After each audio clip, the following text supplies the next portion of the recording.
Hello there. Voici les pires crimes de guerre du comte Dooku dans Star Wars, et chacun montre à quel point ce seigneur Sith était maléfique, et commente pour me filer ton avis. Merci.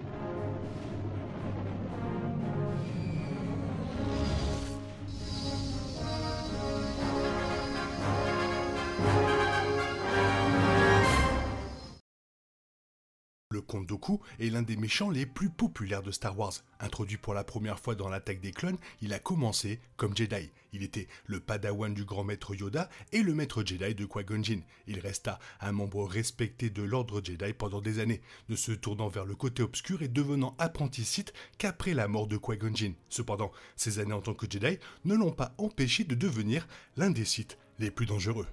Alors que Palpatine était le véritable cerveau derrière les séparatistes et la guerre des clones, Dooku en était le visage. Sur le papier, il était le chef des séparatistes, il en était le porte-parole. Il était chargé de se mettre en avant et de diriger l'armée séparatiste sous l'œil vigilant de Palpatine. Dooku a commis de nombreux crimes de guerre tout au long de la guerre des clones dans le but de créer un nouvel empire Sith.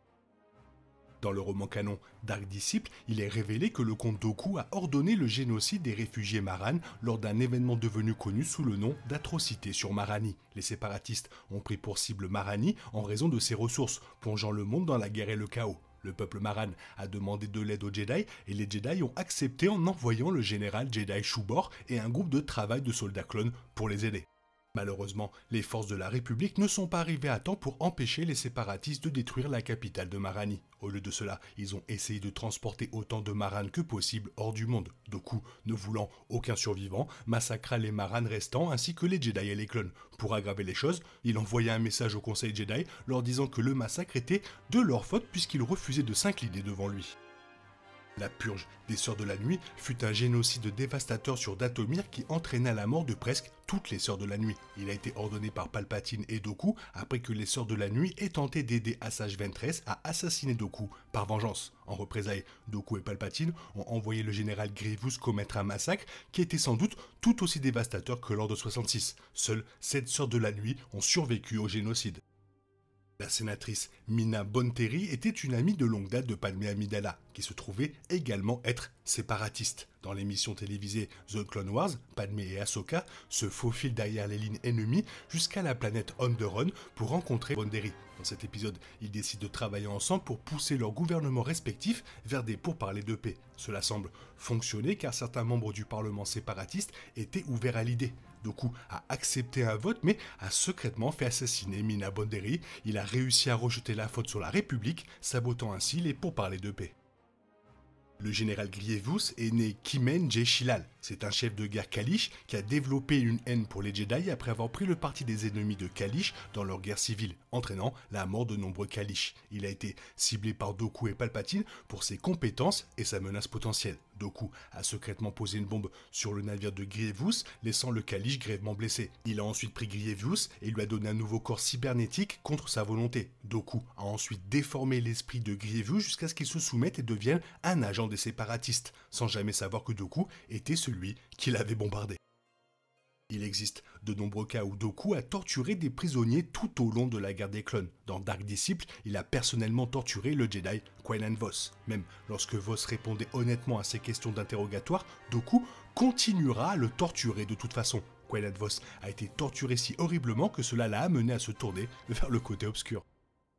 Lorsque Dooku voulait recruter une planète pour rejoindre l'alliance séparatiste, il commençait par agir de manière presque charmante. Il ferait preuve de diplomatie, d'honneur, de respect et de sincérité qui ne pourrait être plus éloigné de la vérité. Il poursuivait sa ruse aussi longtemps que les dirigeants de cette planète coopéreraient. Cependant, s'il ne le faisait pas, il les ferait tuer et les remplacerait par quelqu'un de son choix. Il a fait cela avec Mirage Sintel, reine de l'empire esclavagiste zigarien. Lorsque Lux Bonteri, le fils adolescent de Mina Bonteri, accusa publiquement Dooku du meurtre de sa mère, Dooku demanda à ses droïdes d'emmener Lux. Il leur a demandé d'amener Lux dans une zone calme où Dooku l'a confronté via un hologramme. Il ordonna ensuite la mort de Lux pour faire taire le garçon, mais Lux fut sauvé à la dernière minute par Ahsoka Tano.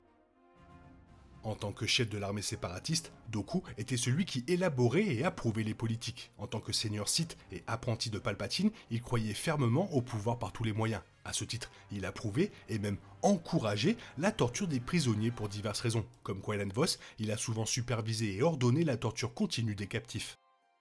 Dans le film The Clone Wars, la République tente de conclure un accord pour voyager à travers l'espace Hutt. Pour saboter cela, Dooku ordonne l'enlèvement du petit-fils de Jabba le Hutt, Rota. Il blâme les Jedi et réussit presque à mettre les Hutt à ses côtés avant qu'Ahsoka Tano ne se présente avec Rota. C'était une bonne chose qu'Ahsoka soit arrivée avec Rota à ce moment-là, car le garçon était tombé malade pendant sa captivité. Sans Ahsoka, il est tout à fait possible que Rota soit mort et Dooku aurait également imputé cela aux Jedi.